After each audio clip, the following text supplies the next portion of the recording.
Assalamualaikum warahmatullahi wabarakatuh. Perkenalkan, nama saya Delsi Safrioni dengan NIM 23 11 13 10. Baiklah, saya akan menyampaikan materi yaitu tentang menyimak, di mana poinnya terbagi atas 5, yaitu 1.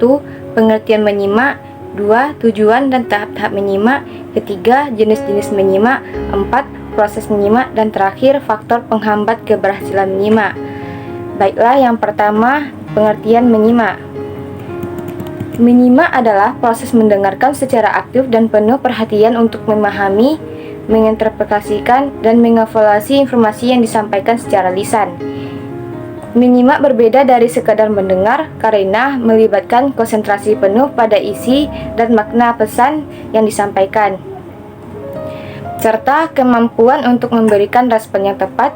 Menyimak memerlukan keterampilan dalam memproses informasi dan menghubungkan dengan pengetahuan yang sudah dimiliki.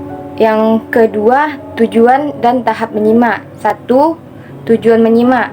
Menyimak untuk belajar, di mana orang tersebut bertujuan agar ia dapat memperoleh pengetahuan dan bahan ajaran dari sang pembicara. Terbagi atas. 1. Menyimak untuk menikmati, di mana orang menyimak dengan penekanan pada penikmatan terhadap sesuatu dari materi yang diajarkan dan diperdengarkan dan diselenggarakan, terutama dalam bidang seni. Yang kedua, menyimak untuk mengevaluasi, di mana orang menyimak dengan maksud agar ia dapat mengetahui apa yang disimak, baik buruk, indah jelek, dan tepat ngawur, logis dan tidak logis, dan lain-lainnya. Yang ketiga, menyimak untuk mengapresiasi, di mana orang menyimak menikmati serta menghargai apa yang disampaikannya itu, misalnya berbicara berita, puisi, musik, lagu, dialog, diskusi panel, dan pendebatan. Yang keempat, menyimak untuk komunikasi ide-ide, di mana yang menyimak bermaksud agar ia dapat mengkomunikasikan ide-ide, gagasan-gagasan maupun perasaan kepada orang lain dengan lancar dan tepat. Yang kelima, untuk membedakan bunyi-bunyi, di mana orang menyimak bermaksud agar dapat membedakan bunyi-bunyi dengan tepat. Yang kedua, tahap-tahap menyimak terbagi atas 5. 1. Isolasi. Pada tahap ini, sang penyimak mencatat aspek-aspek individual, kata lisan, memisah-misahkan atau mengisolasikan bunyi-bunyi, ide-ide, fakta-fakta, organisasi khusus, begitu pula dengan stimulus lainnya. Yang kedua, identifikasi. Seringkali stimulus tertentu adalah dapat dikenal, maka suatu makna atau identifikasi pun diberikan kepada setiap butir yang berdirikan itu. Yang ketiga, integrasi. Kita mengintegrasikan atau menyeludupkan apa yang kita dengar, informasi lain yang telah kita simpan dan rekam pada otak kita. Yang kelima, inspeksi. Pada tahap ini, informasi baru yang telah kita terima dikontrakkan dan dibandingkan dengan segala informasi yang telah kita miliki mengenai hal tersebut. Yang kelima, interpretasi. Pada tahap ini, kita secara aktif mengevaluasi apa yang kita dengar atau menelusuri di mana datangnya semua itu. Kita pun mulailah menolak dan menyetujui, mengakui dan mempertimbangkan informasi tersebut. 3. Jenis-jenis menyimak terbagi atas. 1. Menyimak intensif adalah sejenis kegiatan menyimak yang berhubungan dengan hal-hal lebih umum dan lebih bebas terhadap suatu bahasa, tidak perlu di bawah bimbingan seorang guru. Yang kedua, intensif. Menyimak intensif adalah menyimak yang diserahkan pada suatu yang lebih dewasa, dikontrol terhadap suatu hal tertentu. 3. Menyimak sosial. Biasanya berlangsung dalam situasi-situasi sosial, tempat orang mengobrol, mengenal hal-hal menarik, perhatian semua orang, dan saling mendengarkan satu sama lain untuk membuat respon-respon yang pantas.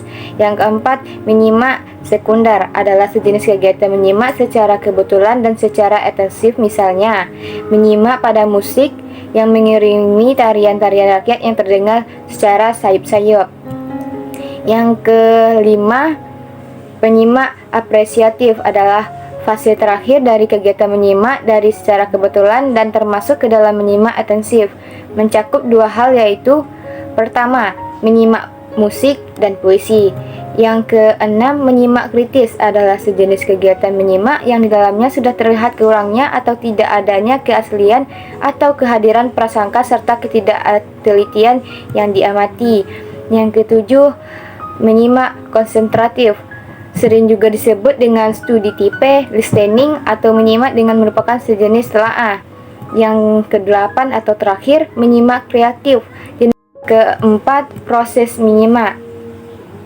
Proses menyimak atau mendengarkan adalah satu orientasi penerimaan terhadap proses komunikasi.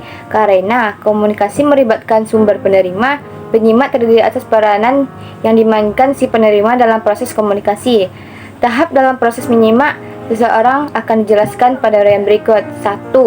Tahap mendengar. Pada tahap ini akan baru mendengar segala sesuatu yang dikemukakan oleh pembicara dalam ujaran atas pembicaraannya. Jadi, kita masih berada dalam tahap hearing. Yang kedua, tahap memahami. Tahap ini terjadi setelah kita mendengarkan, maka akan keinginan kita bagi kita mengerti atau memahami dengan baik isi pembicaraan yang disampaikan oleh pembicara. Yang ketiga, tahap menginterpretasi. Penyimak yang baik, cermat, dan teliti belum puas jika mendengarkan dan memahami dengan baik isi ujarannya dari sang pembicara. Yang kelima, tahap menganggap. Tahap ini merupakan tahap terakhir dalam bentuk penyimak. Penyimak menyebut, merancangkan, menyerapkan, serta menerima gagasan ide yang dikemukakan oleh pembicara dalam ujaran pembicaraannya. Penyimak pun sampai pada tahap menanggapi atau responding. Yang kelima atau terakhir, faktor penghambat keberhasilan menyimak. Keberhasilan menyimak tidak hanya ditentukan oleh kemampuan mendengarkan, tetapi juga dipengaruhi oleh beberapa faktor yang saling berkaitan. Faktor-faktor ini dapat dikelompokkan menjadi beberapa kategori, yaitu 1. Faktor penyimak. Menyimak harus memiliki kondisi fisik yang baik, kondisi tubuh yang fit, dan tidak adanya gangguan pendengaran dan mendukung konsentrasi dalam menyimak. 2. Faktor pembicara. Pembicara harus bisa menyampaikan pesan, suara yang jelas, intonasi bervariasi, penggunaan bahasa yang mudah dipahami, dan adanya visualisasi akan membantu menyimak untuk memahami pesan. Yang ketiga atau terakhir, faktor situasi. Dalam faktor situasi ini, ketika menyampaikan suatu pesan, harus memiliki lingkungan yang tenang, pemahaman yang cukup, dan suhu ruangan yang nyaman akan mendukung konsentrasi dalam menyimak. Itulah yang dapat saya sampaikan. Saya tutupi dengan baca wassalamualaikum warahmatullahi wabarakatuh.